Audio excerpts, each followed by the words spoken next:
Assalomu alaykum vatandoshlar. Mustaqillik yo'lida izlanish programmamizning 26 soniga xush keldinglar. Bugun biz to'lim sharaf bilan va iftixor bilan sobiq Cumhur rais G'ulom Osmon efendimni bu programmamizga taklif qildik. Programmamizga xush keldingiz. Hoş bulduk. Hammanlarga Allah'ın salamları olsun. Rahmat. Bugun biz İlham To'g'riliq akademik yolg'on va g'ulji qirg'inchilik to'g'risida suhbat olib boramiz. Oldi bilan biz qiladigan namoyishninki bir e'lonni berib o'taylik. Amerikada biz 1997 yili 2 ayning 5-kuni yuz bergan g'ulji qirg'inchiligining 27-yilligini xotirlash faoliyatiga qatnashing. Bu e'londa berilgani. Hamda Amerika parlamentini Sharqiy Turkistonni ishg'ol qilingan davlat deb e'tirof qilishga va Amerika Davlat ishlari majlisi qonun chiqarib, Sharqiy Turkiston masalalariga mas'ul alohida xodimni tayinlashni chaqirmasligini uqtirish. Buni biz 2024 yil 5 fevral, ya'ni dushanba kuni soat 2 dan 3:30gacha Amerika Davlat Majlisi oldida olib boramiz. Amerikadagi barliq qarindoshlarga qatnashishni umid qilamiz. Endi hammamiz bilamiz, G'ulom Osmon efendim izchil Sharqiy Turkistondagi vatanimizning mustaqillik uchun kurash qilib kelyotdi. Kitob yozib bizning ideologiyamizni yoritib berdi. Siyosiy ong ideya, istixborot, xalqaro munosabat va diplomatiya to'g'riliq keng ko'lamli tarbiya berib kelyotdi. Hamda G'ulom Osmon efendim hukumatdan chekingandan keyin texim aldirash bo'lib ketdi. Boshqa odamlarga o'xshash og'rib qolmadi. Hukumat qarshi chiqmadi. Har haftada birdan video ishlashdan sirt to'rlarda maqola e'lon qilib turadi. O'z kasbi bo'lgan adabiyot ustidami to'r suhbatlar olib beryapti, video ishlatadi. Hamda G'ulom Osmon efendimdan boshqalarning farqli bo'lgan bu hukumatdan chekingandan keyingi hayotini so'rab baqsaq, siz nima deyapsiz yaqindan beri? Şu etik söket degandek tatalaştırıp o'ttirdik. Hükümetten ayrılış bana bir bekarchilik mı ekenmidi. Fakat mesuliyetinin yükünün izişidin azat oldum biraz. Yeniklegendek oldum. Pensiyaga chiqishim mansabdan faqat mustaqillik ko'rishidan pensiyaga chiqish bo'lmaydi taki nafas to'xtamaguncha. Shunga milliy burch, mo'minlik burchi yana bir narsalarni qilishga undab turadi. Aslida men burunlarda yozilib tashlab qo'ygan bir muncha kitoblar bor edi. Bir baştan retlab nashrga tayyorlaman deb o'ylagan. Ama bu yazıqchilikning sirlarini biladiganlarga ma'lum. Ba'zida odamning yozg'isi kelmay qoladigan bir ish bor. Yozish xo'sh yoqmaydigan. Vaqt bor turibmi? Onda vaqtda zo'riqib yozgan olmaydi. Zo'riqib yozgan narsa shu kitobxonnimi o'xshash zeriktiradigan bo'lib qoladi. Shunda xo'sh yoqmaganda kitob o'qiyapman. Kitob o'qib yana bu izlanishni davom qilyapman. Yarim asrdan oshdi men bu ko'chada.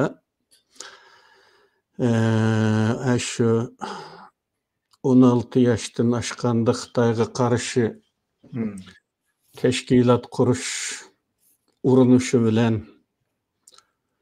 başlangan bu resmi. Şu peti izlanavatımın hem de bu izlenişlerimden bazıda hiç paydası olmavatkallıqıga bek içineme. Endi biraz torkizime, endi kino görüşme küllük meşgulatlarımdan birisi menin aşıma Türkçe'de saplantı deb qo'ydim. Bu kinoga bir saplantı, bir xil xumardek bir qiliqim bor. Yaxshi kinoni tunishtirib bersangiz bizga. Endi urush kinolari deganimizda aman men ilqi siyosiy arzuyim yuragimni büsbütün işgal qilgan siyosiy arzuyimda bir urush bo'lgan bo'lsa, urushga qatnashib, shu urushda o'lib ketsam, Xitoydan bir 5-6 etib, ening yağı deydigan arzuyim bo'ladi. O sebepten bu urush kinolarga bek amraqman. Onundan ögündiğen nurgun nesi var? Hem de ögüneyli degen adam her işten, her uçurgandan bir ders çıkaralaydı. Endi to'g'ri kezish jarayonida doimli xalqimizning iddiviy holati fikr qilish usuliga qarab ümidsizlanib ketaverasdan desa.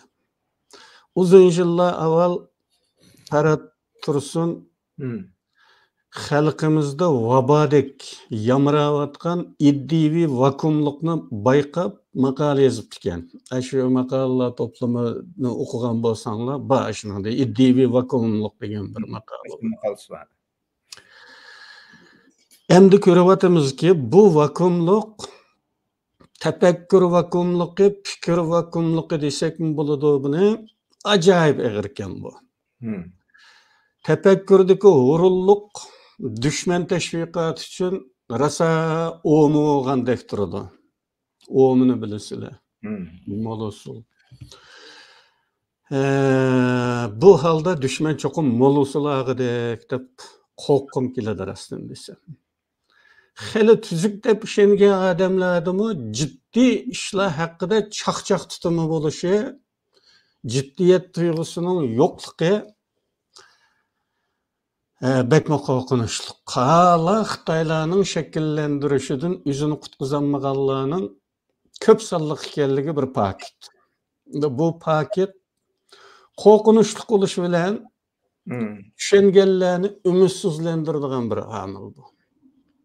Hiç nesi juqmaydigan, hiç nesini kerek qilmaydigan g'alati bir gadankeşlikni bayqagan chig'imda shu yerim asrlik izlanishlerimning bekor ketadiganligini mo'ljallayman. Endi xalqning avvali bu bo'lgandan keyin uni cho'qim hazm qilinmaydi ekanda, o mening izlanib va minglagan chechakdan to'plagan o bishqatira asalni u tetiyanmaydi ekan. Yani. Her bir Uyg'ur aldirashgan qarasan, her bir Uyg'ur qo'lidan kelish tirishayotgan yoki tirishayotganlik zanniga taqilib qolgan bir vaziyatmi? Bu xil aqli inflasiya, yani paxallik, pul paxalligi deydigan bir paxallik var-ku.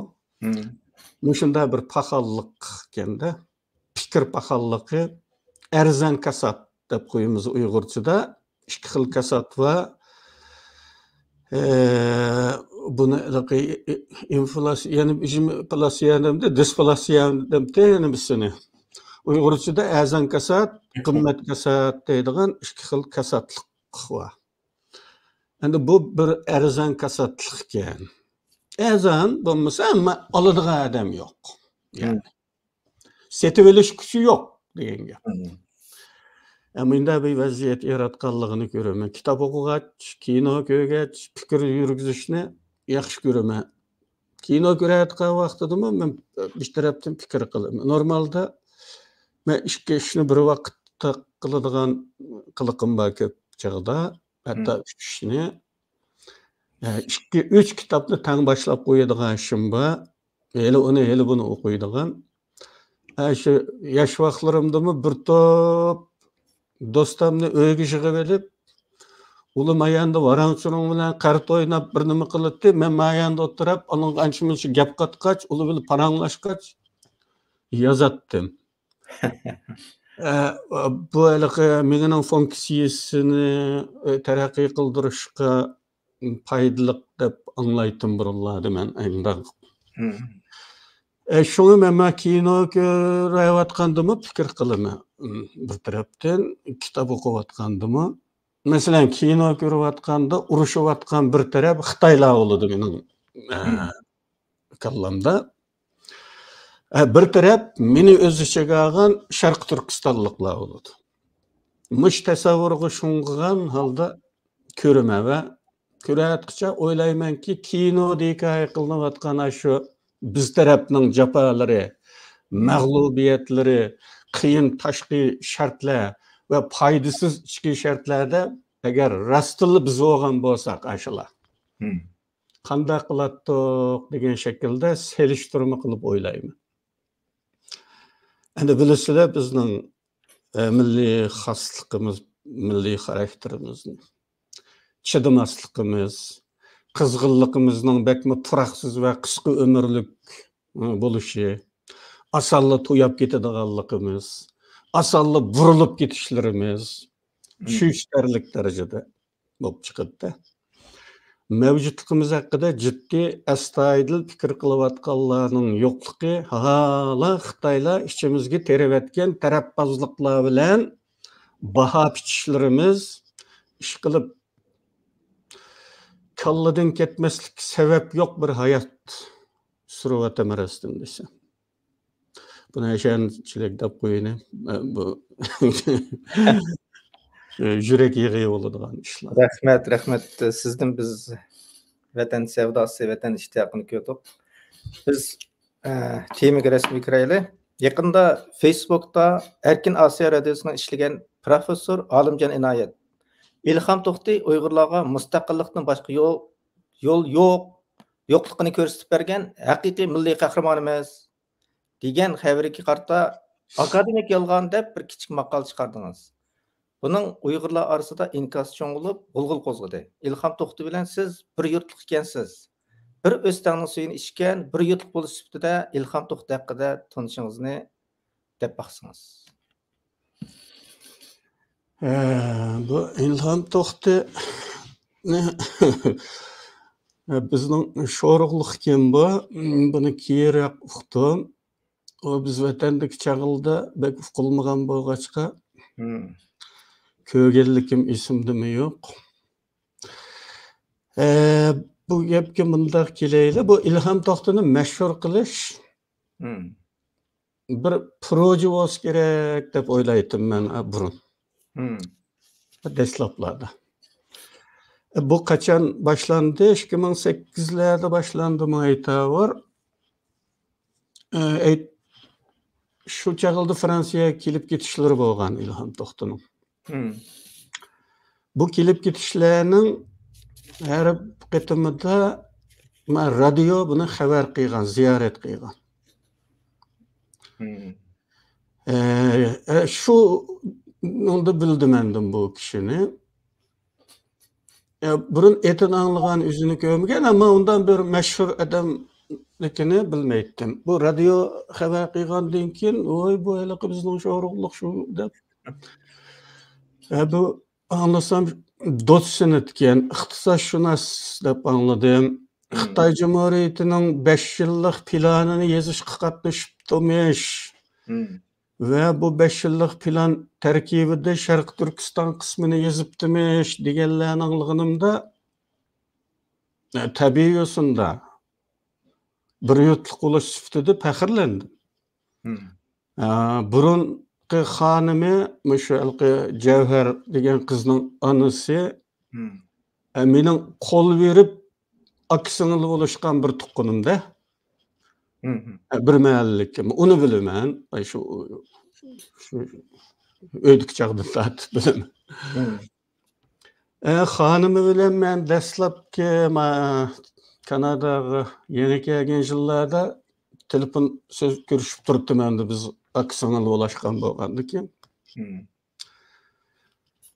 Şu çağda onun o İlham To'xti bilen toy qilganligini uqib onu sordum, o mevcutluq olğandan keyin bir salamlaşıp qo'yay desem onu Pakistan'a bir yıllık hizmet bilen ketdi degendek yadımda şu 2002'lerde. Ondan keyin o ajrashib ketibdi. Endi bu yurtluqum chet tillerde tonulishga boshlaganda tabiiy holda uning muvaffaqiyatlariga haqdorlik tuyg'umning uyg'onishi rost. Her qanday bir Uyg'urda, her qanday boshqa odamda bo'ladigan bir tuyg'u bu. Shu chaqilda Vatanim ismli bir torbet paydo bo'ldi tuyuqsizlar. Ve qanday tuyuqsiz paydo bo'lgan bo'lsa, shunda tuyuqsiz bek bozor topdi bu torbet. Bu torbetning aqsdagi mablag' sag'utchi Mamtimin Hazratmiş. Germaniyada birisiga maaş verib, boshqurg'uchi qilib chiqargan bir torbet ekan. Bu Mamtimin Hazrat Azat degan ismda ko'p maqolalarni yozatdi bu torbetga. İlham To'xtini mashhur qilishni o'ziga vazifa qilgandek bir holi bor edi bu torbet va Mamtimin Hazratning. Keyin radiodan surishti qilsam, bu hali keyingi ish. Radiog'imi Mamtimin Hazrat bildiribdi ekan. Bo'lmasa uni bir Fransiyaga mundaq bir katta adam chiqdi deganni ular nereden biladi? Fransiyaga keldi, ziyorat qilsanglar deb tavsiyada bo'libdi ekan. Va buningga binoan Gulchehra xonim bu ishni ustiga olibdimish. Bu Gulchehra xonimmi mashhur xabarchilardan biri. Hammalarga tonish radioning ham ko'ngillaridan bo'lib, radioda yillarcha ishlab yurgandan keyin oilasi orqasidan chiqqan bir xonim. Bu munosabatlar menga qiziq tuyuldi. Vatanim to'rida doimli İlham To'xtining mashhur to'rbeti Uyg'ur bizning gapi bo'ladi. Uyg'ur biz deydigan bir to'rbeti bor İlham To'xtining. Weywor Zeyshan deydi Xitoychisini Uyg'urlar torda deb ataladi Xitoychisi. Asosli Xitoycha edi bu torbet. Uning munbar qismi Uyg'urcha edi. Şuna bir gün bu torbetga qarab baqqım keldi. Qaradım, Uyg'urcha munbar betiga qaradim tabii. Xitoychasiga qaramay. Qaradim da hayron qoldim. Eyvallah. Hozir bu Xitoylar haqiqiy demokratiyaga keçdimi nima deb o'yladim. Agar bunday bo'ladigan bo'lsa, endi chet elda turishimizning hojati qolmaydi. Vatanga qaytib shu yerda tashviqot qilsak, texmi yaxshi bo'ladi. Chunki bu İlham To'xtining torbetiga har qanday maqola yo'llanaverdi ekan. Radioninki qurultay va Rabiya xonimning faoliyatlariga aloqador xabarlari, Vatanim torbetiga yo'llangan Mamtimin Hazratning ozod taxalluslik maqolalari, bizning mushalqi mashhur Mehmet To'xtining maqolalari, ish qilib ashkari Sharq Turkiston deyiladigan Xitoy deyiladigan yozmalarning jimisi bor ekan. İlham To'xtining betida. Buni ko'rganda kim o'ylamaydi? Xitoyning bu darajada fikr erkinligini qo'yib etganligini. Ya taladagi qaqshashilninki şey 80% bekali bo'ladi bunda. Qaqshimisi bo'ladigan bo'ladi. Bu demokratiya chiqashgan bo'lsa. Bu chaqlarda Vatanim to'rida ozod taxallusi bilan maqola e'lon qiladigan Mamtimin Hazrat yana bir maqolada o'zini oshkorladi. Ozod degan kim? deb. Ajnaraq bir mavzuda. Bu bichora adam taxallus bilan qilgan barliq buyuk xizmatlarini o'zi bayon qildi bu maqolasida va o'zi baholab, o'zi muayyanlashtirdi. Ya'ni go'yo kishilar bu Ozod degan kimdi? Ajab cho'ng ishlarni qilyapti bu kishi. Allah ko'kdan bir farishta tushidimi yo o'mchik polvon aramizga kelib qoldimi degandek qiziqishlar palakka yetib, buning sirini topolmay halak bo'lib ketgandek zan etib o'zicha o'zini oshkorlab nega tava qilishini bilolmayotgan hali hayronlik va hali cho'qinishlarga opirin rahmatlarga darhol to'g'ri adres ko'rsatishga oldirdi edi. Bu kishilar doim o'zini aytganmandek bir sahnada ko'rishavsida bo'lib, parad qabul qiladigan sahnada turib qo'l bilan eshitish rasmanligi va bir odam bu. Pastki milyonlagan ammaga. O o'zini oshkorlagandan keyinmi Manfi munosabat ekanligini oshkorlagandan keyinmi? Azod deganmi? Xitoyning terrorchi tizimlikidagi bu shaxsning maqolalari İlham To'xtaning tor betida mavjud bo'laveradi. Bilasizlar, 5-iyuldan keyinla birmuncha Uyg'urcha torbet qurg'uvchilari qo'lga ilinib torbetlari taqalganligini bilasizlar. Ularninkida hech qanday oshqun darajadagi mazmunlar yo'q edi. Sharq Turkistonda demaydi ular. Xitoy demaydi ular. Mustaqillik yoki Xitoyning zulmlari falan po'kinni demaydi. Shunda bo'lsin ul qo'lga ilindi. Taqaldi torbetlari. Shundaqmi? Buni hammaning xabari bor. Yo'qlan gumon bilan qo'lga ilindi, ammo bu İlham To'xtaninkida har narsa bor. Shu chaqildi. Endi bu vatanin torbetimi bek katta bir torbet oldu. Xuddi bir sərgi yaqin ko'ringan cho'lpandek pallada bir ko'rinibla tez arada yo'qoldi torbet. Bu jarayonda butkul 5-iyul qatliamining rasmlarini, xabarlarini mush torbet e'lon qildi. Bu nihoyat qiziq bir muammo.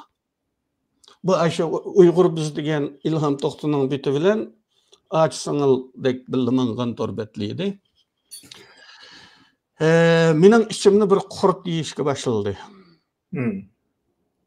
Bir o'yin sahnalanmoqda edi. Bir o'yin. Bu zodi qanday bir o'yindi deganni o'ylab qoldim.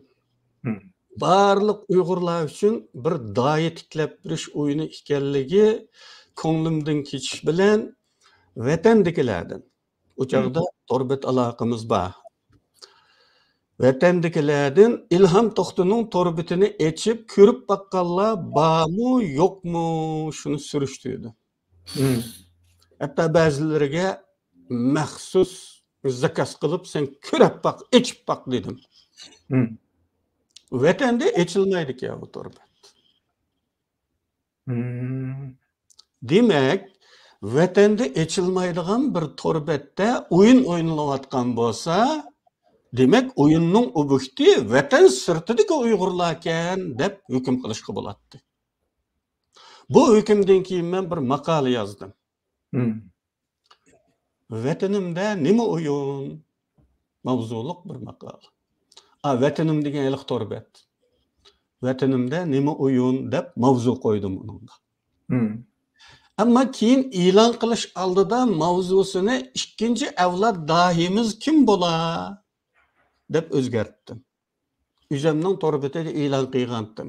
Aranglarda ko'rganlar bor. Bu maqola yana bir maqol to'plamiga kirgizildi. Ko'rmaganlar kelgusida shu Shüp nomli kitob chiqqanda ko'rsizlar. Bu İlham To'xta kim o'zi? Aksi Erkin To'xta Qizilsuv oblastlik Saqchi idorasining muavin boshlig'i bo'lgan bir yurtdoshimiz. İlham To'xta u yerda inqilobni qilib qizitib yurgan ahvoldimi aksining xizmatiga ta'sir etmaglik. Endi bu Xitoy hükümranlık şaraitida kam ko'riladigan bir ahvol bu. 70 aniqlaydi Xitoy anda muhim xizmatlardagi odamning, ammo taqashmaydi. Bu kishi, bu yurtdoshimiz to'g'ri niyatli kishi bo'lib, haqiqiy avtonomiya talab qilish bilan ketgan bo'lsa, yanada qahramon deyishga bo'laveradi. Başka gap so'z yo'qmisa. Chunki Xitoy hukmronlik ostida bir og'iz rost gap uchunmi kalla ketadiganligini bilamiz. Hammalarga ayon. Bunday sharoitda haqiqiy avtonomiya talab qilishmi jasorat talab qiladigan ish. Shug'unisi bizning bu jasoratga opirin aytishimizni cheklayotgan bir necha masala bor bu yerda.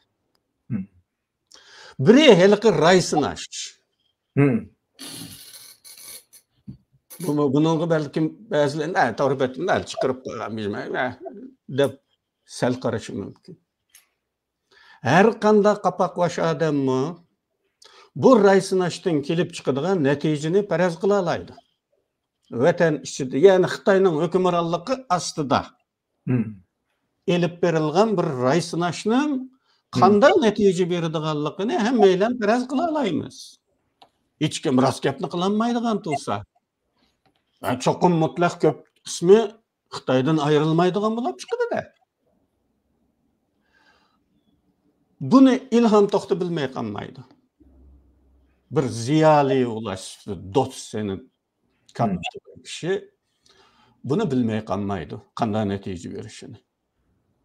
Bilib turib, natijasi tufayli dünya jamoatchiligi oldida biz uchun foydasiz qarashlarni shakllantiradigan bundaq bir hujjatni paydo qilish jinoyatga barobardir.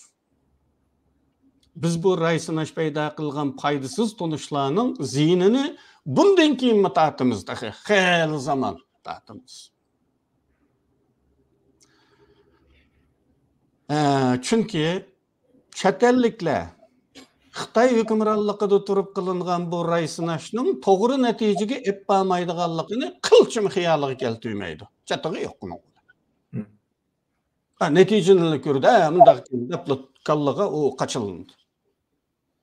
Yana biri İlham To'xti Xitoylarning heliqi o'yinida 2008-2009-10'lardaki vataning İlham To'xtining Uyg'ur biz to'rbetining ochisining birlikda o'ynagan o'yinda bilib rol oldimi, bilmay rol oldimi? Nima uchun mushundaq bir o'yinga vosita bo'ldi? Bu taraflarni o'ylamay bo'lmaydi. Ya'ni bilib rol olgan bo'lsa, heliqidek Fransiyaga kelib ketib turishlaridan birisida ketmay turib olgan bo'ladi. Andan bizga doya bo'ladi. Menimcha Xitoyning bu o'yini buzilib ketdi. Asli ajinda dangliq qilib turib, keyin andan chet elga chiqqan bir fursatlar siyosiy iltijo qilib ketmaydigan bo'lib turib qolsa, endi bizga doya bo'ladi emasmi?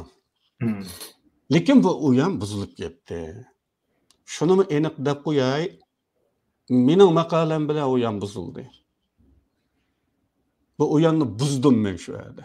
Yani ikkinchi avlod doyimiz kim bo'ladi degan maqoladiki, ikkinchi avlod doyi o'tdi. Uni Xitoy hozirlayotgan.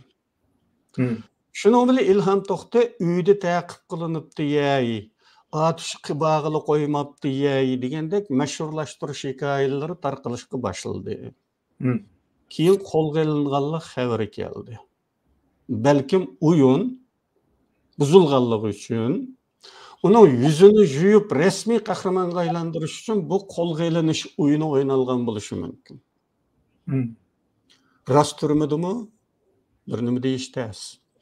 Qilmishlari alayda gumonliq bo'lgan bu kishini endi mustaqillik jangchisi qilib ko'tarib chiqish, heliq tashlanib qolgan projeni qaytadan boshlatishmi qanday?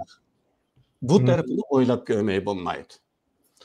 Chunki ko'rislar qizining yozgan kitobini ko'rib baqsanglar bo'ladi va İlham To'xti haqida boshqa chet elliklarning bergan baholarini ko'rsanglar bo'ladi. İlham To'xtining mustaqillik bilan hech aloqasi yo'q bir odam.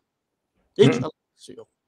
Aksincha intayin o'chmanlik qilgan o mustaqilchilarga. Mana bu mening tushunchamdagi İlham To'xti. Rahmat. Yaman jipishlarni berdingiz. Biz hammalarning mushuni o'ylanib beqishni, tafakkur qilib beqishni o'ylaymiz. Uningdan sirt bizningki Salih Xudoxiyar tashqi ishlar ministrimiz yaqinda bu to'g'riliq X'da maqola e'lon qilib, mushu İlham To'xtiningki qat'iy mustaqillik demaydiganligini isbotlarini ko'rsatib berdi. Hammalarning o'qib chiqishini umid qilamiz. Agar fakt lozim bo'lsa, hatto chet ellik bo'lgan Tibetni tadqiq qilgan Tibet ishlarini tadqiq qilgan professor Elliot Sperling degan odammi o'ziningki maqolasida İlham To'xti az sonliq mustaqillik demaydigan Uyg'ur, uning mustaqillik tashkilotlari bilan hech aloqasi yo'q deb hukm chiqargan ekan. Ondan keyin yana bir nuqtani o'ylab baqsaq, İlham To'xtininki ko'tarilishida İlham To'xtining oilasiga qaraydigan, uningki tashviqotini qilgan nurg'un Xitoylarimiz bor. Acaba mush Xitoylarimizmi Uyg'urlarning mustaqilligini deb İlham To'xtiga yordam berayotganmidi? Yaxshi o'ylanib baqaylik. Hamda mustaqillik bilan avtonomiyaning hozir hamda bu radioning xabar chiqarib bir avtonomiya ichida mustaqilchi deb chiqadi, hamda bu yerda xijillik yo'q ekan. Mustaqillik bilan avtonomiyaning zodi chiqishadigan nuqtasi bormi? Nima vajidan ba'zilar avtonomiyachilarga qonidek chaplashib, ularni mustaqillik jangchisi qilib ko'rsatishni yonmaydi. Bayma ozroq javob berdingiz bunga. Mushni bir yana bir sharhlab o'tgan bo'lsangiz, nima vajidan bu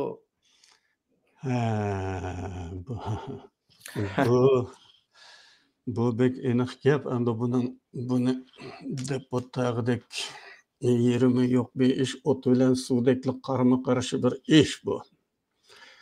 Biri madaniy ma'noda qul bo'lishni davom qilish degan gap. Ya'ni qulluqqa rozi bo'lish degan gap. Yana biri har qanday shakldagi bo'yinturuqlarni rad qilish degan gap. to'g'ri? Bu mushu darajada farqli bir hukm.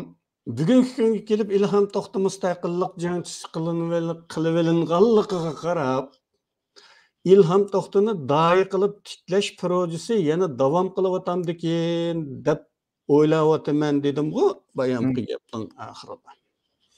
Uning nupuzini o'stirib, hech kim qarshi chiqolmaydigan darajaga yetgandan keyin xuddi Rabiya Qodirni demokratik davlatlarning besamag'icha demay turmadan chiqarib Amerika elchixonasiga ekkilib topshirgandek, bunimi bir yerning elchixonasiga topshirib bersa, g'ozi bo'lib aramizga qaytib kelsa, doimiz bo'lib qarab o'tirdigandek. Bu ulug'lashlarning orqasidagi maqsad mushundaqroq bo'lishi ehtimol. Yoki bizni ideologiyalik nuqtadan xatolashtirish. Mustaqillik deyishdi ekansan, avtonomiya talab qiladigan birisini ma'bud qilib berishding'u, qanday aylanbash haqsan deydigan bir satchilik qoldirish. Döt bir kimlikni ko'rsatish. Nima deyotganini, nima qilayotganini bilib qilmaydigan vaqtlardek ko'rsatib nazardan tushirish. Mustaqillik arzumuzni kulkiga, masxara obyektiga aylantirish uchunmi xizmat qilish cho'qim. Endi bu tashviqot. Bu tashviqot haqida burunmi so'zlagandim. Bo'lapmi istixborotning ayrim yana bir tashviqoti bo'ladi. Biz bu yerda da'vatqinimiz istixborotning tashviqoti. Tashviqot inson psixikasidagi ba'zi qorong'u bulunglardan foydalanib qanot yaydiriladi. Blind spotlar var insonning psixikasida. Agar siz bir odamni yolg'on hikoyalar bilan qarlagan bo'lsangiz, kishilarning kallasiga bir imaj urilishidi. Setbak bashiri. Hech kim buning rost yolg'onligini surishtirib baqay demaydi. Omma psixologiyasi degan mana shu. Ammo ashunda bo'ladi. Franz Lebon degan Fransiyalik faylasufning omma psixologiyasi degan kitobida deydi-ku, omma ishida bo'lganda shaxs aqlan joriy qilinmaydi, umumiy hurraga ketilib ketadigan gap. Unda selishtirib baqay, tekshirib baqay deydigan narsa aqlga kelmaydigan ish. Mana shuningdan foydalandi bu istixborot biladi u sirlarni insondagi. Ajindal bir yolg'on, qip-qizil yolg'on bo'lsin, bir nimani o'tirga chiqargandan keyin u kishilarda shunday bir imaj hosil qiladi. Endi buning oqisidan to'g'ri bo'lganini yuzlarcha dalil bilan o'tirga chiqasingizmi? Kishilarda dastlab hosil bo'lgan haliqi imaj buzilmaydi. Keyingining ta'siri faqat aplashmaydi. Yüzlerce sette. ancha muncha puchilib ketishi mumkin. Hmm. Ba'zi aqlliqlarning kallasida. Hmm. Lekin butunlay yo'qolmaydi.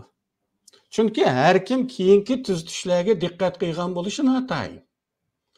Boshqisini ko'rgan odam cho'qim keyingi tuzatishni ko'rishi notayin-ku. Hmm. Nazardan kaçışı mümkün. Yoki vaqti chiqmay o'tib ketishi mumkin. Qanday bo'lmasa, ikisini selishtirib bakadigan bir imkonmi bo'lmaydi bu arada. Shuning bilan u odamda to'g'ri xatoni ayirib o'ltirishga kerakmi tuymaydi bu jamoat degan. Jamoatning ahli shunday bo'ladi. Dastlabki xato ta'siroti bilan ketaverdi. Bizning ray sinashning ziynini kelgusidimi tatimiz deganimning sababi o.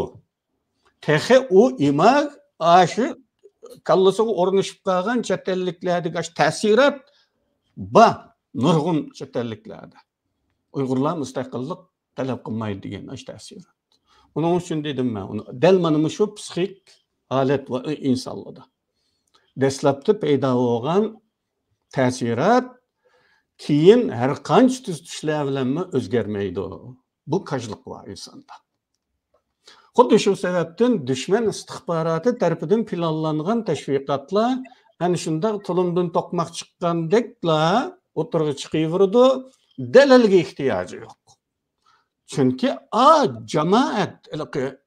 jamoatning ishida bo'lganda aql joriy bo'lmaydigan bo'lgandan bu uning dalil bormi yo'qmi uni surishti qilib bakmaydi. Aşbetli kallakkaçılar bir imag oluşturdu. Bir imag asıl kılışka yarasa bu istihbarat teşvikatı keyneden mezi çugulup kesimi bari bir çok tesiri bulmaydıqanlıqını bilidi. Bulup mu Uygurlarda tefekkürün vakumlaşkan xalqlarını azdırış teximi asan bulup minisiga birlik açılıverse herkes ıslah olmaydı Uygurlar. Bunu her günü degedek ameliyatimizde görüp duruvatımız.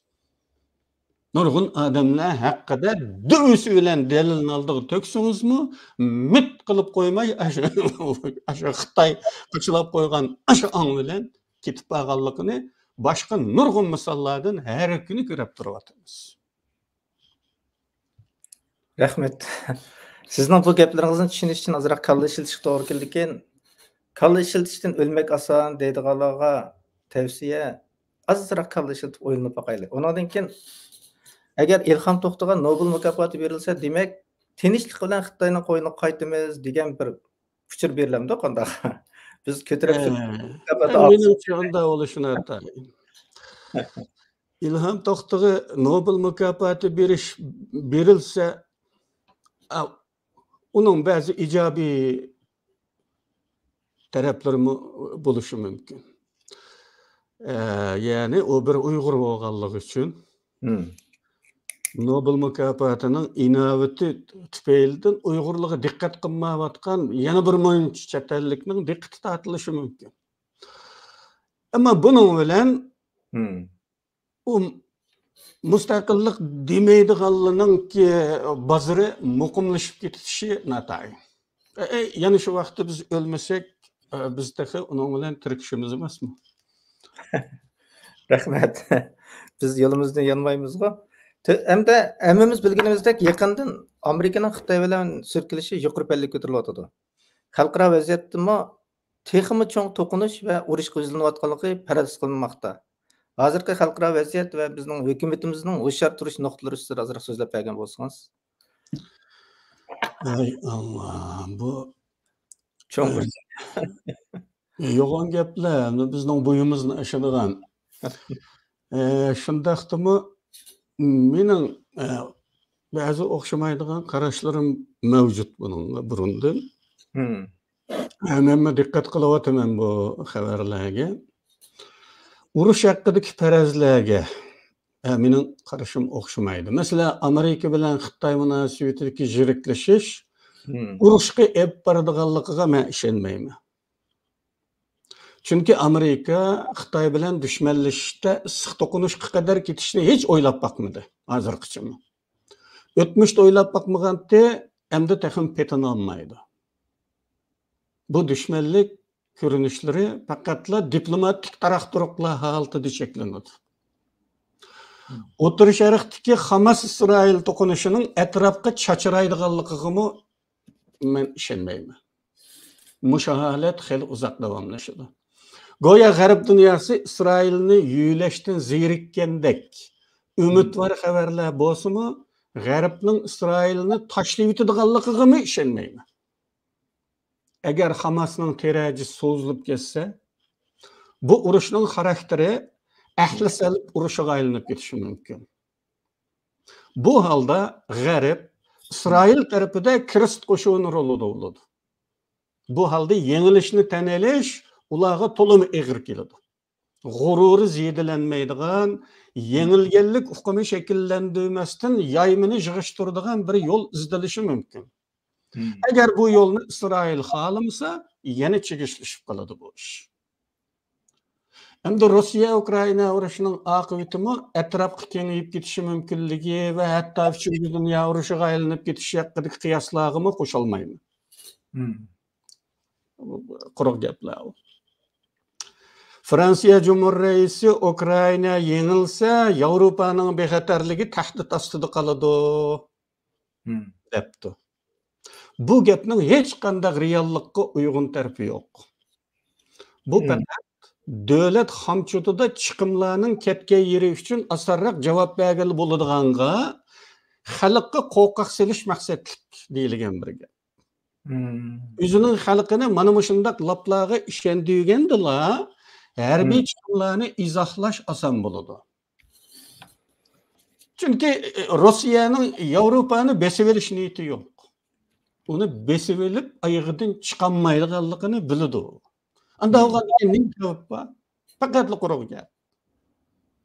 Bir-biriga qo'rqoq selayotgan, pulni xajlab turgan vaqtida endi uningdan simka arig'in bo'ladi-ya, u xajlanmay jim turgan puldan arig'in olmaydi uni. U pul harakatlanish kerak. Hisobdan talog'i chiqish kerak. Anda uningdan ancha-muncha cho'ntak sog'in oldi. Uning uchun bu davlatning beshidagilar doim ashunday bir parakende gaplarni qilib xalqni qo'rqitib, bu xalqni atrofga uyushtirish uchun, o'zining atrofiga, hukumatning atrofiga uyushtirish va hukumatning siyosatini qo'llashga majbur qilish uchun doim qo'llanilgan bir qo'rqoq nimasi bor, usuli. Ya'ni qandaqdir bir dushman yaratasiz. Her zaman bir düşman buluş gerek. Düşmansız bo'lmaydi davlatlarning ishi. Düşmansız qalsa aqmaydi nurg'a ish. Uning uchun yaratilayotgan dushmanlar bor. Ukraina urushining so'zilishi Yevropaliklarni bezor qiladi. Xuddi Fransiya dehqonlari isyon qilgandek, boshqalarimi isyon qilishi mumkin. Eğirden artıq Ukrayna'nı yük qilib götürüp eliş her kimge eğir keladi. Devlet içinde paravallık tövellaydi. Bazı türlerge selinme azıydı. Bular isyanga sebep buludu. Bu halde ya xalqni Rossiya tahditiga davomli ishondirish majburiyati tug'iladi, ya yordam berishni rad qilib, Ukrainani o'zining beshining chorasiga o'zing baq deb tashlashga to'g'ri keladi.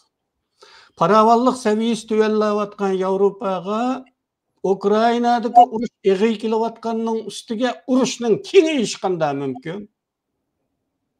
Kim xohlaydi bu urushni va nimaga erishadi? Erishiladigan bir narsa bo'lishi kerak. Yevropaliklarning tasmasini siqib ochliqqa chidash, jafoga chidash jihatda Ruslardan ko'p darajada chidamasligini mo'ljallash tez emas. Ruslar qaraganda jiq oqqon Yevropaliklar. Ruslar uzoqqa bardoshlik bera oladi. Yevropaliklar chidamaydi. Bu holda Yevropaliklarning kengayib ketish tasavvur qilinayotgan urushga hech mayli yo'q. Majbur qolsa Ukrainani qurbonlik qilib etsili qutuladi. Endi Isroiliya bilan Ukrainadan birini tashlab o'tishga to'g'ri kelsa, Ukraina tashlanib ketadi. Isroiliya tashlanmaydi.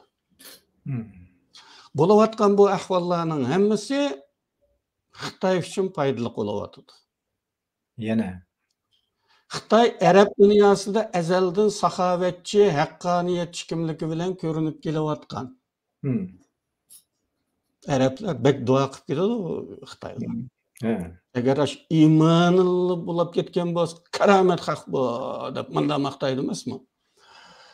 Növbətdəki vəziyyətdə bu qarashlar texmi muqimlik qazandigan bo'ldi. Xitoyning qonxo'rligi ko'milib, saxovatchi, qutqazg'uchi mashoyix bo'lishiga foydali bo'ldi bu. Yana bir tarafda Rossiyaning urushga ketib qelishi Xitoylar uchun oltin fursatlarni sunmoqda. Bunini burun deb bo'lgandik. Dal Xitoyning yultuzi parlayotganligini ko'rib yetgan Hindiston Xitoylar bilan oshkora dushmanlashishdan voz kechib, Xitoyga yaqinlashish, Xitoyning g'ururini paypalash yo'lini tutdi. Chunki Amerikaning kuchiga ishonch qilib bo'lmaydigan bir vaziyatga kelindi. Qansirab ketgan bir Amerika vaziyati. Burunqi Amerika emas. Bundaq ahvolda Amerikaga ishonib Xitoy bilan issiq to'qinishga kirmak kalvilik bo'ladi. O sebepten Hindistan Xitoylar bilan yaxshi xo'p bo'lish yo'lini tanlab olgandek qiladi. Bundaq vaziyatda bizga tushadiğini o'zimizga mahkam bo'lish. Ümidimizni bununga bog'lab olmaslik bo'lib qoladi. Chunki hozir bekjiq narsalar taxi aniqsiz. Biz o'zimizning o'rnini to'g'ri belgilamasak, sapni tanlashda biz ittifoqdoshlar taraf tuturamdiq yo Antanta taraf tuturamdiq. Agar buni xato tanlasak, o'ldik degan gap. Onun uchun hozir bizga tushadigini o'zimizga mahkam bo'lish va oldirab, tinab sapni xato tanlab qo'ymaslik. Rahmat. Bek yaxshi fikrlarni berdingiz. Ayni chaqda siz shu Rossiya Ukraina urushi to'g'risida bir faraz qilgan vaqtingizdami? To'g'ri degan sizning deginingizda bo'ladi-da. Shu chaqda menmi bu xato deb soldimmi, qandaq deb gap qilgan yerim bor. Ammo hozirgi vaziyatni ko'ryapmiz, haqiqatan uzun so'z oldi. Buningda xuddi shu chaqdagi medialar degandek undaq ko'rinishlar paydo bo'lmadi. Buni biz yana tafsili o'ylanib sizningki deganlaringizni yaxshi yozib qo'ysak bo'ldi ekan. Rahmat. Hamda biz ayatda shu g'ulji qirg'inchiligi to'g'riliq biz namoyish chiqmoqchi endi bu bir qirg'inchilik to'g'riliq. Hamda bu 5-yo'l g'ulji qirg'inchiligi Xitoyning ichki yuzi oshkorlangan, ayni chaqda Sharqiy Turkiston xalqining uyg'onishiga zo'r turtki bo'lgan bir tarixiy voqea. Siz buning tarixiy ahamiyati va ma'naviy qiymati ustida to'xtalib boqamsiz? 5 fevral Muşu Xitoy kommunist hükümranligidan keyin meydanga kelgan nihoyat büyük ikki ish va barining inqilobi biri. Andın bu fevral qatlami. Endi bunun ahamiyati shu yerdeki bizning nurg'un bilarmanlarimiz, ziyolilar, hatta o'zini shu millatning otasi qilib oladiganlarga qadar taki o'qimagan dehqondan tortib Xitoylarning atalmish islohot va echivitish shamali epkagan nisbiy kengirchilikka qarab ko'zi to'lishib qolgan bizning xalq. Xitoydan umid kutadigan holat shakllanishga boshlagan. Mush Xitoy bilan erishmab bo'lsa, shu bo'ladi ekan, shuning bilan yashag'ini bo'ladi ekan deydigan yerga kelgan odamlar ayta nurg'un. Hatta biz nasihat qilgan cho'nglarimizni bilamiz. Deng Xiaopingning umriga duo qilgan diniy sohadagi cho'nglarimizni bilamiz ve bunçilik erkinlik hali yedi yok, nemi qıysak qılala vatıqqan degen ziyali çoğlarımızdan bilimiz. Bu devir Xitaylarga aldangan bu xalq. Xitaylardan ümit kutadigan bo'lib qolgan. Chunki diniy maktablarni qo'yib etilgan bir zamonlar. Uyg'urlar hali ishni qilayotgan. Nurg'un kitoblarimiz nashr qilindi, masalan, bizning azaldan cheklanib nashr qilg'ini bo'lmaydigan tarixiy kitoblarimiz ajdodlarimizdan kelayotgan ma'naviy boyliqlarimizning hammasi o'tirib to'kilgan bir vaziyat. Bundaq bir vaziyatda Xitoylarning bu qirg'inchilikni olib berishi bizning xalqimizga bir dars bo'ldi. Nayta zürürtü bu ders. Qenimiz bedeliga bu derslik yazıldı tarixqa. Xitoy bilan birlikda yashag'ini bo'lmaydiganligidan iborat bir haqiqat. Xitoylar bilan kelishib biz davlatda, biz mahallada yashag'ili bo'lmaydigan xuddi bir yirtqich bilan bir qo'y, bir qo'tanga bo'lmagandeklan bir haqiqatni isbot qildi. Qenimiz bedeliga. Onun için bunun ahamiyati acayip çoğun. Şuğunisi ben onun cereyanını anca bilmeymen çünkü ben 96 yılı chet elga chiqqan peti. Bu voqea bo'lganda biz İstanbul'daydık ve tarixda o vaqtdek qaynagan emas bu namoyishlar, faaliyetler. Biz hatta İstanbul'da Xitoy konsulluğunun aldığındaki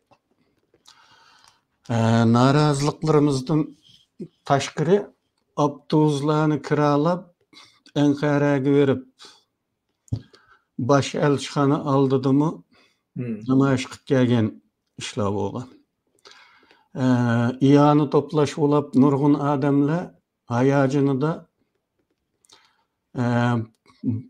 qizlarining bilekleridagi, quloqlaridagi altın zibzinnetini tashlagan.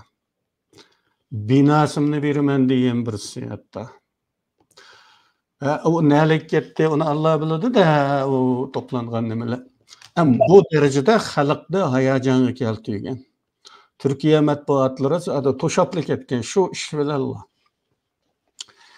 Demek bunun tariximizdeki o'rni ashunda. Bizga bir haqiqatni endi biz deganimda men bilaman desammi bizning asosli xalqimiz 98% xalq andan nadan avvalda bo'lgan ekan azroq layliqi eshakning yonboshiga aptop tushsa qulog'ini sitlaydigan bir xalq emasmi biz? Ashunchalik aptopqimi golulab qoladigan bir xalq biz. Oq ko'ngilligimiz u darajada. Biz nimadan gumonlanayli demaydigan bir xalq biz. Bu bugungi kunimizningki sababimi asli shu-ku. Anda bo'lgandan keyin bu Xitoylardan umid kutib qolgan bu xalqqa bu darsning berilishi endi qurbonlarimizni hisobga olmaganda bek yaxshi bo'lgan bir dars bu. Zaten bundaq bir qimmatga ega narsalar qurbon bermaymi qo'lga kelmaydi. Bu hayotning haqiqati. Buni hammalar bilsinlar. Har qanday qimmatli narsani qo'lga keltirish uchun bir narsani qurbon berish kerak. Bizga mana shunday qimmatga to'xtagan bir dars bu. Onun için bunu unutmasligimiz kerak. Nəhayət əfsuski belki ben xəbərsiz qalğan buluşum mümkün. Bu hadisənin baş axırı başlanışıdan axırlıqca təfsilatı bir tarix qılıb yazılış gerekti. Ben hem vatanda bo'lmadim o zamanda hem men tarixchi olmagandiki içim açık oldu. Men bazı adamlarga dedim shuni. Ya sen toplagan muşaqtiki uçurlarni mana evatib men yezib qo'yay yoki o'zing bir narsa qilib qo'y, unutilib ketmasin deb. Buni qildimi qilmadimi bilmadim. Bizda o'sha bir illat. Bu kadar yo'g'on ishlarnimi tafsili yezib qo'ymaymiz. Bo'lmasa ishning beshi bo'lsa shoir to'kiladigan bir xalq biz. Dingi-dingangni, ammo ahamiyatli kishi men necha shoirg'imi degan temaliq yapti qilibchi ma to'rildamış. Ürümçi qatliamini yezib qo'ymasan qag'an qiygan ishlaringning hammasi nol o'sha davrda yashab turib o'sha haqda gap qilmay boshqa ningan qiyganlaring nol deganni men nechisiga furatgan temaliq to'rlar uchiq vaqtida. O nima ningan o ya? Ya shu chaqda Ürümchida yashayotganlar bor deb bo'lmasa. Bir sürü shoir, yozuvchi va xuddi shunga o'xshash bu voqeani hamda mayada bir murojaatimiz bo'lib qolsin. Bu voqeani unutilib qolishga bo'ladigan turdan emas. Bu komünist mustamlikasi tarixidagi ikki cho'ng ishning birisi bu. Buyuk bir ish bu. Bu unutilib qolsa la'nat hammaylanga. Bunu çokum bazı şunun şaraiti yar vergen, şu işleri yakırrak yaşagan kişiler çokum yazıp koyuş gerek. Rahmet. Siz nayt yaxshi ders verdiniz. Bu G'ulji vaqasi to'g'riliq bildiganlar hozir G'ulom Osmon efendim degandek, mush to'g'risida uchirga egilar xotirlab yezib bizga uvassanglar bo'ldi. Sürgün hükümet, Uçur ve Aloqa Ministerligi bu narsalarni redlab arxiv qilib saqlaydi. Xuddi G'ulom Osmon efendim ta'kidlagandek, biz arxiv qilib saqlamasak, bizning tariximizni kim saqlaydi? Kim biz uchun so'zlaydi? G'ulom Osmon efendim sizga ko'p rahmat, bugun sizdan jiq dars oldik. Barmog'aysiz. Rahmat. Shunda razı olsun. ta'lim tarbiya berib turishingizni, texim ko'p uchurlar bilan ta'minlashingizni umid qilamiz. Hamda biz Şu mustaqillik deb yo'lga chiqdik. Mustaqillikqa albatta pul kerak. Biz hukumat bo'lish sifatimiz bilan hamda xizmatni biz qilayli, yana-da iyonani aymanglar. Bu yo'l uzun yo'l. Rahmat hammanglarga. Bugungi mush vaqtinglar xayrli bo'lsin. Mustaqillik yo'ldan menga yonmaymiz. Har bir ishni aql bilan o'ylayli, aql ishlatishdan faqat zerikib qolmayli. Xayr xo'sh. Hayır hoş hemmanlar Allah'a emanet. Kelar qatimliq programmamiz torda e'lon bo'ldi. Rahmat.